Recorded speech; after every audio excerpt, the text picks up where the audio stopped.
आपका स्वागत है फ्री का ज्ञान चैनल में। तो दोस्तों, B pharm third year fifth sem subject pharmacognosy most important question के सॉल्यूशन मिलेंगे आपको यहाँ पे। और बी फार्म से रिलेटेड कोई भी क्वेश्चन है आपके पास तो आप दिए गए नंबर पे मैसेज कर सकते हैं। आज का हमारा टॉपिक है pharmacognosy of opium and digitalis. So आप ये क्वेश्चन देख सकते हैं कि ये पहली बार आया था डिजिटलिस और ओपियम की कंप्लीट फार्माकोग्नोसी मांगी थी, 10 नंबर में आया था और यही आंसर 7 मार्क्स में आया है। बायोसोर्स थेराप्यूटिक यूजेस और commercial application of opium and digitalis. तो ये क्वेश्चन बहुत इम्पोर्टेंट हो जाता है एग्ज़ाम के लिए। तो चलिए देखते हैं। ओपियम का सिनोनियम है रा opium, opium Poppy. Biological source जो इसका प्लांट है उसका नाम है पापावर सोमनीफेरम लिन, और इस प्लांट की जो फैमिली है वो है पापावेरासियाई।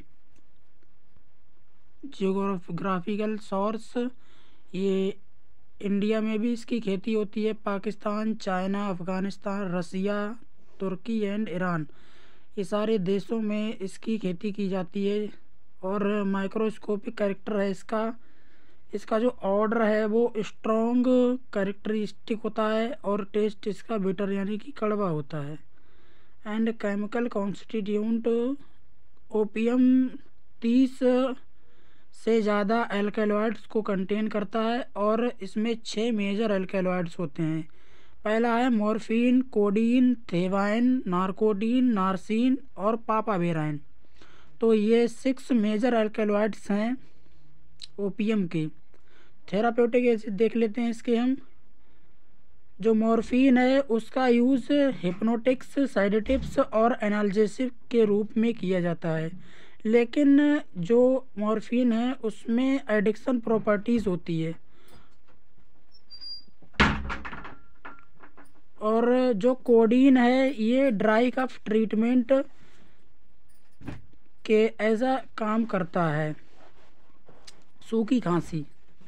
और जो पापावेराइन है वो स्मूथ मसल रिलैक्सेंट में काम करता है, जो स्मूथ मसल्स हैं उनको रिलैक्स करता है। नार्कोटीन जो है वो कफ प्रिपरेशन, जो कफ होता है ना उसको, जो खांसी होती है उसको दबाने में काम करता है। कॉमर्शियल एप्लीकेशन और uses, treat acute and chronic pain. जो एक्यूट और क्रोनिक पेन होता है उसको ट्रीटमेंट में यूज़ होता है ओपियम। और जो ओपियम है और इसके डेरिवेटिव्स हैं वो ट्रांक्विलाइजर यानी कि शांतिदायक दवा, एंटीट्यूसिव, और जो डायरिया की बीमारी है उसको ट्रीट करने में यूज़ की जाते हैं। नेक्स्ट है हमारा फार्माकोग्नोसी ऑफ डिजिटलिस। ये क्वेश्चन 2 तरह से आया है, देख सकते हैं आप। और डिजिटलिस का जो सिनोनियम है वो है finger flower, ladies glove, etc। Biological source है it consist from dried leaves of digitalis purpurea. जो डिजिटलिस पुरपुरिया है उसकी जो प्लांट की जो लीव्स हैं उनको सुखा लेते हैं, उसके बाद में ये डिजिटलिस उसमें पाया जाता है।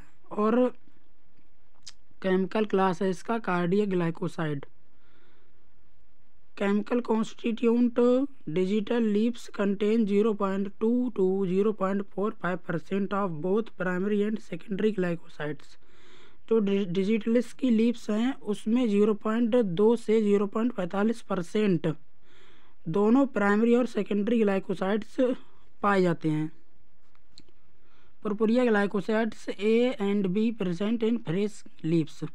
डिजिटलिस की जो फ्रेश लीव्स हैं उसमें पुरपुरिया ग्लाइकोसाइड ए और बी दोनों पाए जाते हैं और इनके हाइड्रोलाइसिस पे डिजिटॉक्सिन एंड ग्लूकोज और जिटॉक्सिन एंड ग्लूकोज ऑब्टेन्ड होते हैं। तो पुरपुरिया ए है तो इसमें जब इसका एंजाइमेटिक हाइड्रोलाइसिस कराएंगे तो डिजिटॉक्सिन प्लस ग्लूकोज ऑब्टेन्ड होगा। जब इसका हाइड्रोलाइसिस कराएंगे तो डिजिटॉक्सीजेनिन प्लस 3 डिजिटोजोज ऑब्टेन्ड हो जाएगा। पुरपुरिया बी में जब इसका एंजाइमेटिक हाइड्रोलाइसिस कराएंगे तो जिटोजिन प्लस ग्लूकोज ऑब्टेन्ड होगा। जब इसका हाइड्रोलाइसिस कराएंगे तो जिटोजीजेनिन प्लस 3 जिटोजोज ऑब्टेन्ड होगा। यूजेस हैं इसके, widely used in herbal drugs, treat CHF, used in arterial flutter and fibrillation. Now this question is complete.